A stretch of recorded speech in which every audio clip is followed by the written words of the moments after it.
2019 전국 생활체육대축전이 충주에서 개막했습니다. 아이부터 어르신까지 다양한 연령대가 함께하면서 화합의 장이 되고 있습니다. 야외 활동이 잦아지면서 산악사고가 끊이지 않고 있습니다. 안전하게 산행하는 방법을 전해드립니다. 도내 대부분 시군이 지역화폐를 발행하고 있습니다.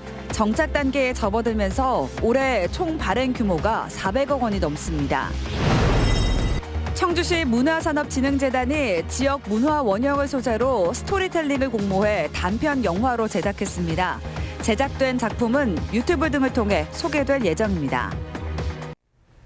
여러분 안녕하십니까? CJB 8시 뉴스 시작합니다. 생활체육인들의 축제 2019 전국 생활체육 대축전이 충주에서 개막했습니다. 아이부터 백발 어르신까지 2만여 명의 생활체육 동호인들은 그동안 즐기면서 쌓아온 실력을 발휘하며 운동장은 승부보다는 화합의 장이 됐습니다. 이태현 기자입니다. 충주호를 배경으로 펼쳐지는 골프 경기. 몇 센티미터 차이에 환호와 탄식이 교차합니다. 궂은 날씨 속 수중전이 열린 축구장에서는 60대 어르신들이 몸을 던져가며 의지를 불태웁니다. 모두 생활체육 동호인들입니다. 건강을 위해 혹은 취미로 시작한 운동이지만 지역을 대표해 참가한 만큼 그 각오는 비장합니다. 강원도 대표로 나오니까 이런 데보다 우승을 해야 되겠다는 각오로 열심히 하고 운동하고 나왔습니다. 2019 전국 생활 대축전이 충주에서 개막했습니다. 전국 각지에서 모인 2만 2천여 명의 체육 동호인들은 43개 종목을 두고 실력을 겨룹니다. 8살 아이부터 93살 어르신까지 그 연령대도 다양합니다. 열심히 달려서 1등 할 거예요. 승부보다는 화합의 장이 될 2019 전국 생활체육 대축전은 오는 28일까지 충북도 내 모든 시군에서 이어집니다. CJB 뉴스 이태현입니다. 따뜻한 봄 날씨에 산행에 나서는 분들이 늘어나면서 산악사고가 끊이질 않고 있습니다. 안전하게 산행할 수 있는 방법을 박원 기자가 알려드립니다. 지난 16일 봄 산행에 나섰던 60대 여성이 발을 헛디뎌 15m 아래로 추락했습니다. 중상을 입은 이 여성은 결국 119 헬기로 이송됩니다. 봄을 맞아 산행에 나서는 등산객이 늘면서 산악사고도 증가하고 있습니다. 실제로 최근 3년간 충북 지역 봄철 산악구조 건수는 모두 373건으로 겨울철에 비해 50% 가까이 증가했습니다. 나이, 신체적 능력을 고려해서 너무 무리하지 않는 등산로를 설정해서 산행을 하시고 정해진 등산로 외에 다른 구간을 이용해서 다른 목적을 가지시는 분들은 꼭 그 행동을 금지하시고 봄철 산행은 겨우내 잘 쓰지 않았던 근육과 관절의 유연성이 떨어져 사고가 급증합니다. 안전하게 등산하기 위해선 산에 오르기 전에 반드시 준비 운동을 하고 자신의 몸에 맞는 등산화 등 장비를 꼼꼼히 챙겨야 합니다. 특히 하산할 때 체중이 앞쪽으로 쏠려 근육과 뼈에 부담이 커지기 때문에 오를 때보다 더 조심해야 합니다. 올라가실 때 열심히 올라가시고 나서 정상에서는 많이 휴식을 많이 못 취하고 내려오는 경우가 많습니다. 그래서 내려올 때 근육에 자꾸 힘이 풀리거나 근육 자체가 원활하게 이루어지지 않을 수 있기 때문에 갑작스런 산악사고를 당했을 땐 119로 신고하거나 스마트폰 앱을 이용해 본인의 위치를 바로 알려야 합니다. 누구나 쉽게 즐길 수 있는 등산이지만 자칫하면 생명을 위협하는 사고로 이어질 수 있는 만큼 항상 올바른 등산법을 숙지해야 합니다. CJB 뉴스 박원입니다. 과거 소규모 군단위 지역이 시도했던 지역 화폐가 이제는 대세로 자리를 굳혀가고 있습니다. 음성군을 제외한 도내 10개 시군이 발행 중이거나 발행을 추진하고 있는데요. 올해 총 발행 규모가 400억 원이 넘습니다.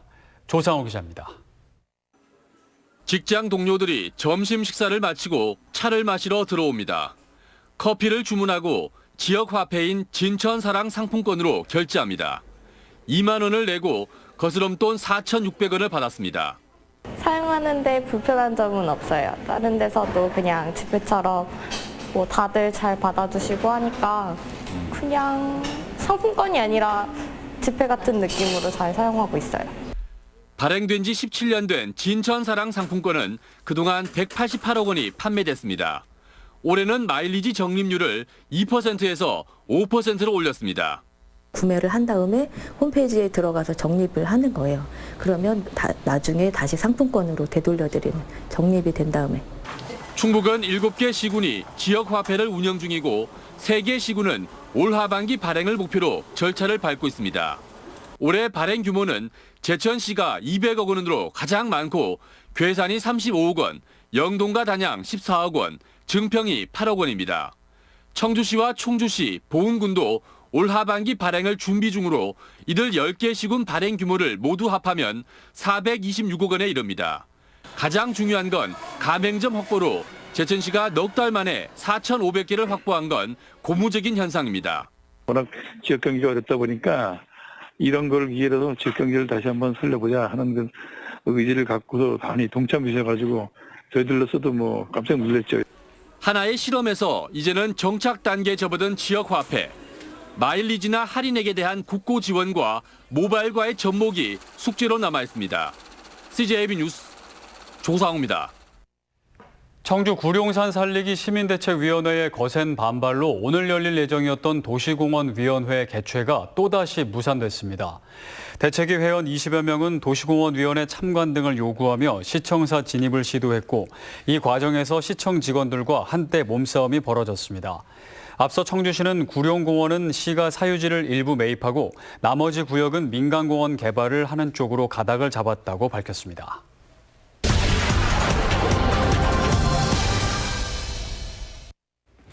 청주공항을 거점으로 하는 에어로케이가 본격적인 취항을 앞두면서 공항 활성화에 대한 기대감이 그 어느 때보다 높아지고 있습니다.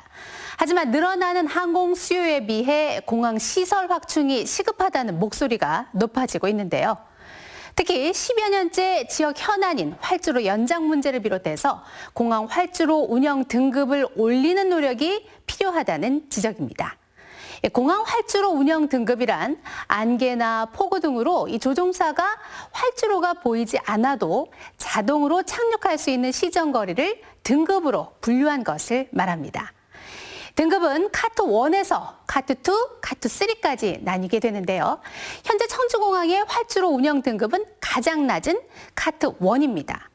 이 시정이 500m 미만에서는 착륙이 불가능하고 또 800m 미만에서는 이륙도 불가능합니다. 따라서 조금만 안개가 껴도 안개가 거칠 때까지 상공에 체류를 하거나 다른 공항으로 이동할 수밖에 없는데요. 후속편까지 연달아 지연돼서 항공기 한 편이 지연될 경우 보통 3-4편이 연달아서 연쇄적으로 발이 묶이게 됩니다. 만약 청주공항의 활주로 등급이 카트 1에서 카트 2로 한 단계만 상향이 된다면 착륙 가시거리가 300m로 개선이 돼서 웬만한 경우라면 거의 착륙이 가능해집니다. 따라서 현재 지연율이나 결항률을 적어도 50%에서 최고 80%까지 개선할 수가 있습니다. 국토부의 분석 결과 청주공항은 지난해 총 131편이 결항이 됐는데요. 기상으로 인한 결함이 84%를 차지했습니다. 그래서 제주공항은 지난 2014년에 활주로 운영 등급을 카트 2로 상향을 시키면서 저시정으로 인한 지연율을 50% 내외로 감소를 시켰고요. 김해공항도 지난해 카트 2로 상향이 됐습니다. 자, 그렇다면 어떻게 하면은 이 활주로의 운영 등급을 올릴 수가 있을까요? 항공기에 항행 정보를 제공하는 항행 안전 무선, 또 항공 등화 시설, 또 활주로 표지 이런 것들을 모두 업그레이드 해줘야 합니다. 충청북도는 국토부의 6차 공항개발 중장기 종합계획에 공항 활주로 운영 등급 상향을 강력히 요청하고 있는데요. 정치권과 도민들이 함께 힘을 모아야 할 때가 아닐까 싶습니다. 뉴스인 뉴스였습니다. 충북의 이야기를 소재로 한 영화와 애니메이션이 만들어져 눈길을 끌고 있습니다. 제작된 작품은 유튜브 등을 통해 소개해 우리 지역을 알리는 문화 콘텐츠로 활용할 예정입니다. 구준회 기자입니다. 한글 창제 과정을 담은 애니메이션 우물가의 하하호입니다. 세종의 둘째 딸 정의공주가 아버지를 도와 한글을 만들고 이를 처음으로 노비에게 가르쳤다는 가상의 내용을 담고 있습니다. 무엇보다 초정약수와 진천 농다리, 증평 만세약수터 등 아름다운 우리 지역 풍광을 2D와 3D로 섬세하게 표현했습니다. 남녀노소 쉽게 접근할 수 있고 또 학생들 교육용 컨텐츠로 활용하면 상당히 좋지 않을까 싶어가지고 애니메이션으로 제작을 하게 되었습니다. 우물가의 하하호우는 청주시 문화산업진흥재단이 충북의 문화원형을 발굴하기 위해 공모한 시나리오를 기반으로 만들어졌습니다. 이 밖에 옥천 지역의 수려한 풍경과 정지용 시인의 시를 감각적 영상으로 승화시킨 동행, 그리고 옥천의 대표 음식인 생선국수를 소재로 한 바람이 전하는 말 등 모두 3편이 영화로 탄생했습니다. 세 작품 모두 뛰어난 연출미와 탄탄한 내용으로 시사회에서 큰 호평을 받았습니다. 이 작품들을 가지고 단편영화제 출품이라던가 독립영화 배급사화해서 같이 이제 더 많은 분들이 보실 수 있게 진행하려고 하고 있고요. 그 사업을 통해서 이제 우리 충북의 문화원형들이 좀 외부에 많이 알려지고. 청주시 문화산업진흥재단은 새 작품을 포함한 13편의 수상 공부장 모두를 오디오북으로도 제작해 누구나 감상할 수 있도록 했습니다. CJB 뉴스 구준혜입니다. 충청북도는 제천 스포츠센터 참사와 관련해 소방관 6명에 대한 징계 결과를 발표하고 유족들에게 통보했습니다. 소방징계위원회는 지난 22일 전 제천소방서 지휘팀장에게 정직 3개월을, 제천소방서장에게는 감봉 3개월을 의결했으며 현장 소방관 2명은 감봉 1개월, 도소방상황실장은 견책 처분 등을 받았습니다. 오송 화장품 뷰티산업엑스포 예산이 청주시의회 예결위에서 가까스로 부활했습니다. 청주시의회 예결위는 지난해 12월 본회의에서 전액 삭감했던 오송 화장품 뷰티산업엑스포 관련 예산 8억 5천만 원을 원안대로 증액 의결했습니다.